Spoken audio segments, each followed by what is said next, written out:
Muy buenas, cachoperos. Hoy estamos en uno de los concejos más bonitos de la costa asturiana y os vamos a enseñar uno de esos restaurantes de toda la vida donde se sigue comiendo bueno, bonito, barato y cantidades industriales. Comenzamos con pote asturiano, de esos que luego te apetece echar una siesta de pija mayorinal. Continuamos con un cachopo de bonito que todavía lo estamos saboreando. Madre mía, cómo estaba. Y después, pitu caleya. Mirad qué color tiene esta carne. Postre, helado de Diego Verdú y arroz con leche casero, del rico, del bueno. El restaurante se llama La Escollera, en San Juan de la Arena, Soto del Barco, y por supuesto también está incluido en la guía del cachopo 2026.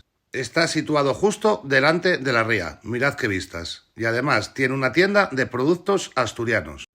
Postres, quesos asturianos, comida para llevar, todo 100% hecho en casa. Y después de la fartura, qué mejor que un paseín, por el pueblo o por esta playa que está a 3 minutos caminando. Podéis visitar este embarcadero moderno o este otro antiguo que a nosotros nos gustó bastante más. Y tenéis hasta un castillo.